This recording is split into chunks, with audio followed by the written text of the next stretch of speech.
WDSU Hot Seat tonight. It's been months since Congressman Steve Scalise was shot, and the House Majority Whip has made tremendous progress since then. WDSU anchor Sean Kreisman sat down with Scalise to talk about issues ranging from gun control to offshore drilling, too. First, we appreciate you taking the time, but Louisiana loves you. We've all been following along with your recovery process. First and foremost, how are you doing today as far as the road to recovery for yourself?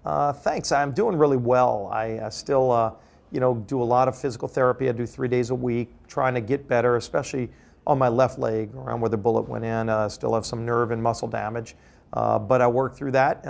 Yesterday, I was able to climb over 1,000 steps on a rig that was kind of floating and rocking in the water, and felt great. So getting better every day. And talking about every day, something like today, the offshore tour that you've done, which is amazing that, now your road to recovery, now you're going offshore, you're going on these rigs, you're really doing quite a bit. Walk us through this process of what you did today as far as the offshore tour and really how important offshore energy is specifically to our great state of Louisiana. Well, drilling offshore is really one of the great parts of our economy. It's important for our economy. It's also really important for the energy security of America. But it's a lot of American technology and a lot of Louisiana companies that are involved in servicing the offshore industry. And we really invented the ability to drill in deep waters, and where we saw the Olympus, Shell's Olympus platform. They drill at over 3,000 feet of water. And a lot of that is our technology, our engineers. There were a lot of people, engineers from LSU and other schools around here. So it's really neat to showcase that to other members of Congress from around the country who have never seen a rig before.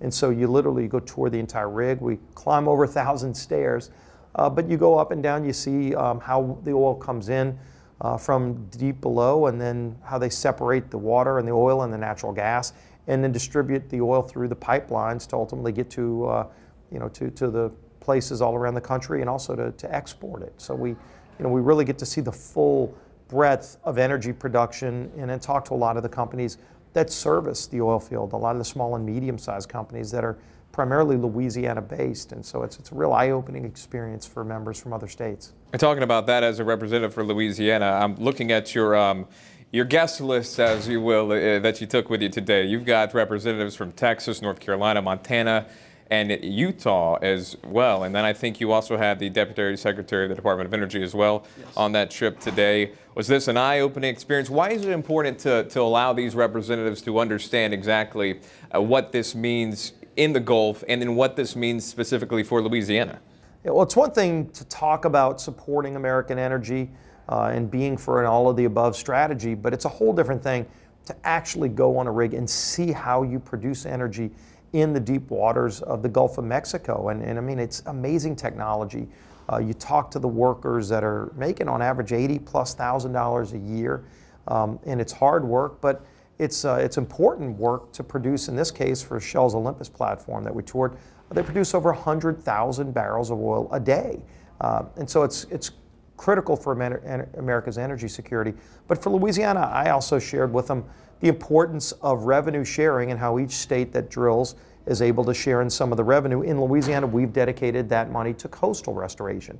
So as we were flying on the helicopter to get out to the rig, you're over 60 miles out in the Gulf of Mexico. As we were flying out, I showed them how we've had such coastal erosion over decades, and that we have a plan using the money from drilling to restore our coast. So they really get to see how it's all tied together, and understanding how energy production is important for the country. But for states like Louisiana that produce, revenue sharing has always been part of the mix, and we use that for good things, in our case, to restore our coast. I'm talking about coastal erosion too, and I know we're speaking very general about it, but specifically your father too. The coastal erosion, something that could impact your kids, their kids, and so on and so on. This really probably plays, I would assume, something very something special to you, something close to the heart of is preserving these wetlands. I live one block from the Mississippi River, and as we lose a football field of land every single hour in Louisiana, one day the Gulf of Mexico could be on the Mississippi River, it could be right on our doorstep here in New Orleans, and that's something we've got to stop. I mean, this big barrier protection system that we used to have would knock a storm down. So if a Category 5 would come approaching New Orleans, it would get knocked down to maybe a Category 3 or 2 when we had a vibrant marsh. We don't have that anymore, so we feel the full blunt of those storms, and so we need to rebuild that protection, that barrier, so that you can protect us from future storms, and so we don't keep losing land. I mean, there are land areas where people live right now that are eroding away. We've got to reverse that trend. We have a plan to do it, and we fund it in part with the money that we get from drilling.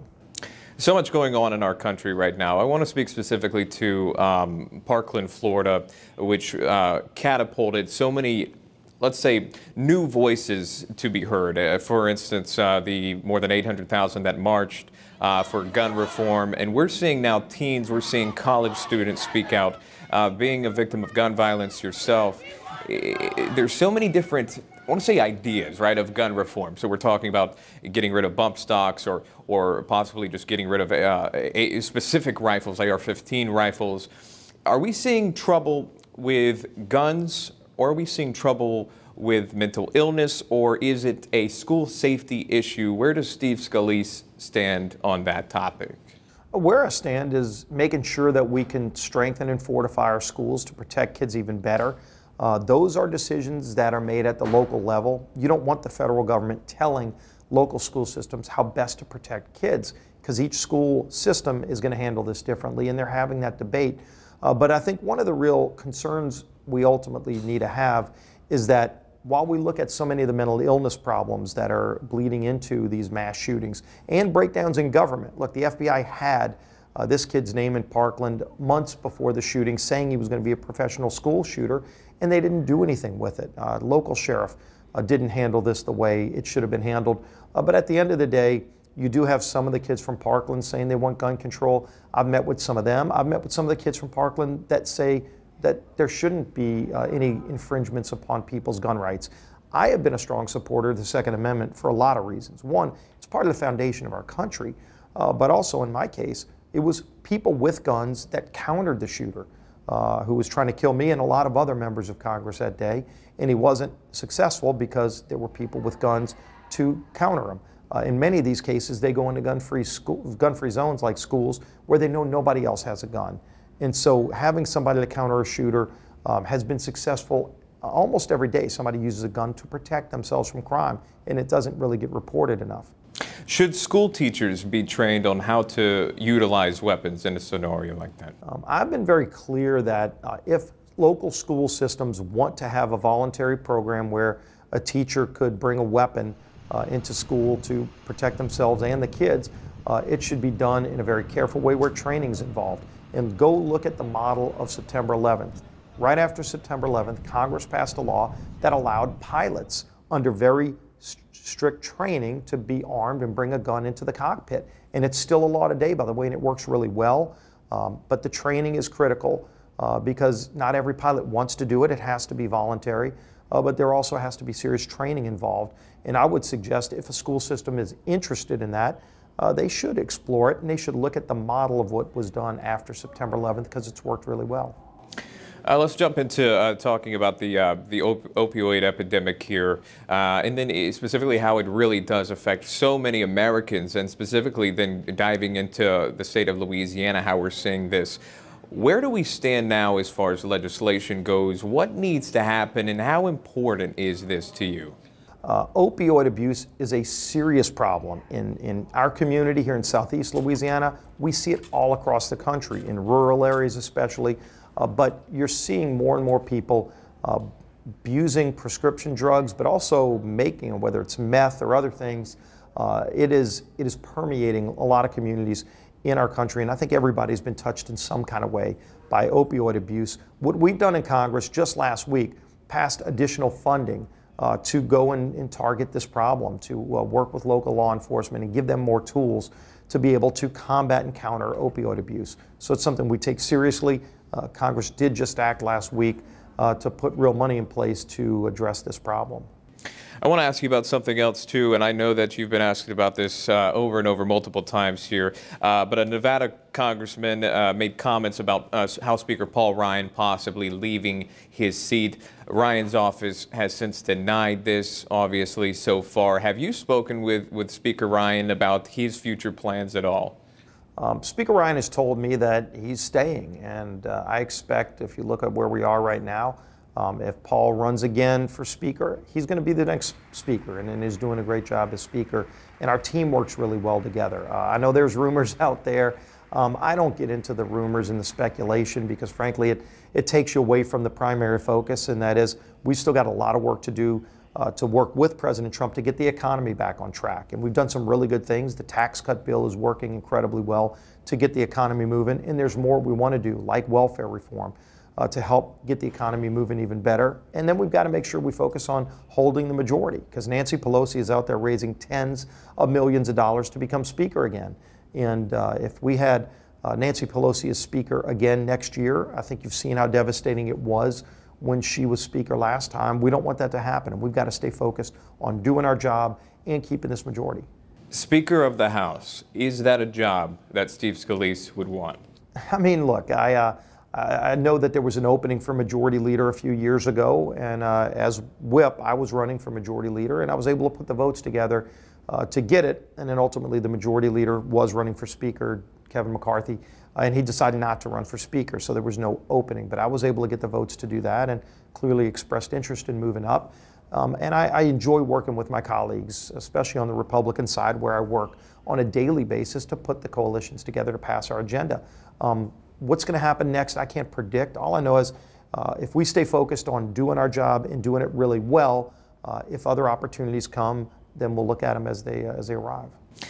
Taking us back here to Jefferson Parish here, a very big race just ended, Jefferson Parish Sheriff's Office. Joe Lopinto, a man that you have supported, won the position. What are your thoughts on that?